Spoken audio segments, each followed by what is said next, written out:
Okay, guys, we're already disconnecting. But anyways, remember we talked about siren eyes a month or so ago? And I did a little bit more of a dramatic look. It does not have to be dramatic, I swear. The Dune palette is probably my favorite palette to do siren eyes with because I feel like it's already so dramatic that matte is kind of like perfect for that. But you can totally do this with any eyeshadow. Here is a more subtle option that I feel is still really, really pretty, and it kind of draws the attention to the eye, gives you a little bit more glam, but you can wear this to the office, going out on a date night, going out anywhere, and it's easy. So I'm going to show you how I did it. And if you use code, I think it's code Bloom right now. Anyway, the website will say, you can save 20% on all eyes. Good morning, Joanne. How are you? All right, super easy. We are going to only use the Dune palette. That's the only eyeshadow that I'm going to use. I've talked about this palette a lot. We're going to go in with this color. I believe it is Driftwood. Don't mind my nails. I'm going to fix them hopefully later. I would love to do it before work, but I highly, highly doubt that I'll have time to do that.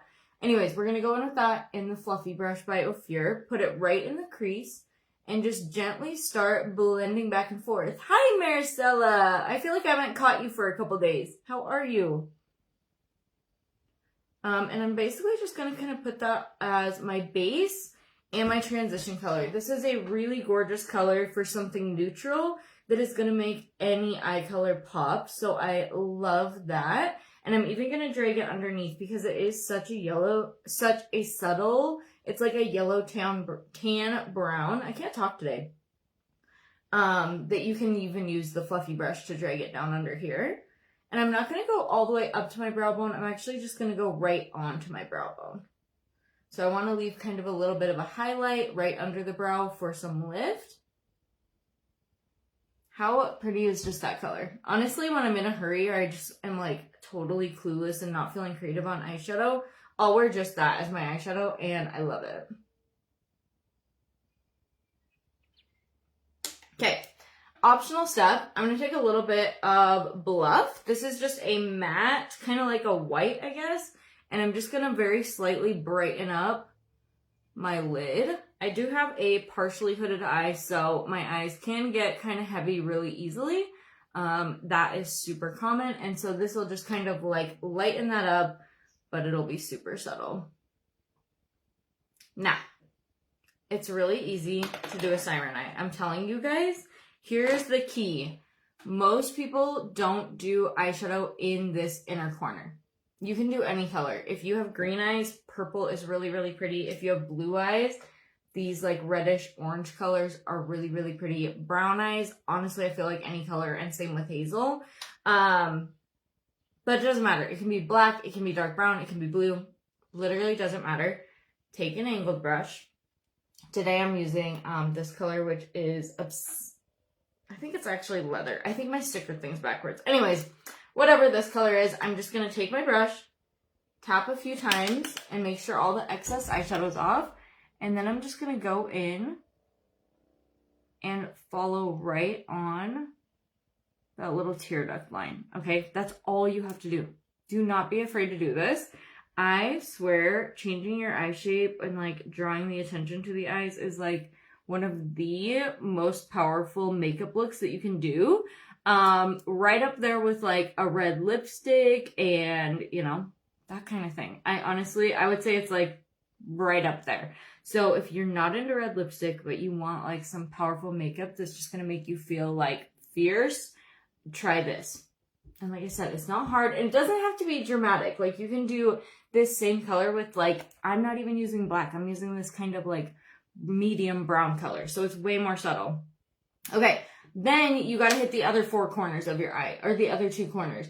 So you're going to go here, here, here, and here. You can line the top if you want. You can skip it if you want. It doesn't really matter. But you've got to hit those four corners if you want to have the siren eye. So we're going to hit the lower lash line, and then I'm going to take and follow with my lower lash line and create a little smudgy, smoky wing and draw it onto the next corner. This is just really going to lengthen the eyes and kind of like draw the attention to them. Personally, I'm going to take a tiny bit of this and drag it across the top, but I'm not going to do a ton, just enough to kind of like smudge it and smoke it out. I love doing this with eyeshadow more than I do with eyeliner, and that's only because with eyeliner, I feel like you have to be a little bit more precise. And you guys know me and liquid eyeliner, like we're very hit or miss. So I typically only do a little tiny wing if I'm going to do liquid eyeliner, just because it is a little hard to get precise. Okay, so this is totally an optional step, but just kind of for fun today, I did add a little pencil right into the waterline. I did the shade Cloudless. I just thought it would be a really pretty little hint of blue, go with my shirt good, and kind of like add a little something something.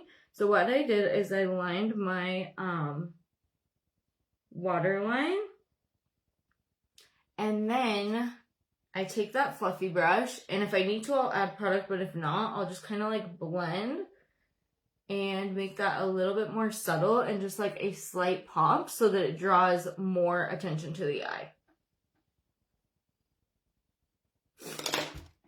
Okay, let's see. I think we're almost done. So last step, if you curl your eyelashes, I always curl them first.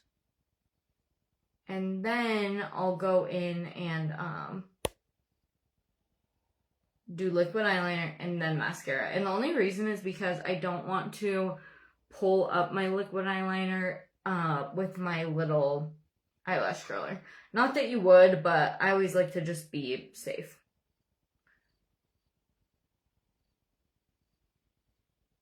Okay, so the last thing I'm going to do is a little hint of liquid eyeliner. I'm using the shade Carob because I didn't want it to be like too dramatic today. I'm just going to work. But you could obviously use like a bright bold color, like marine would be really pretty. Or of course black is always going to be like a go-to and just make it a little bit more dramatic. But yeah, I just kind of wanted something a little more subtle. And I'm basically just going to make that wing a little bit more noticeable. And like I said, if you don't like a liquid eyeliner, I totally feel you. Or if you are bad at wings, because so am I. I meant to do a really small one, and now I have like this giant one, so I have to make them match. But it definitely helps with the like elongation or lift of the eye if you go up. So yeah, but that's literally it, you guys. So easy. This palette is highly pigmented, long lasting. This eyeshadow will last me all day. No questions, no problems. And without caking, without creasing, without fading. I love this palette. I told you guys this before, so I'm kind of like a broken record. But this palette, when I first saw it, I was like, all matte? Like, that's not very fun, you know what I mean? Because I like to like spice it up, do some different colors, things like that. I'm obsessed with it. Like, it's my favorite eyeshadow looks. It's my base to my fun colors. It is just so good. I do so many like little wing liner and things like that with it, like eyeshadow liner. Truly, it's an investment piece that is worth the investment. I highly, highly recommend it. It's called the June palette. Like I said, I have it linked above and down below. This is in the shade Cloudless. It's so pretty and so fun. But yeah, that's all we use. I'm just going to jump off, throw my mascara on. I actually have to leave a little bit early today, so we're going to end it here. But yeah, bye guys.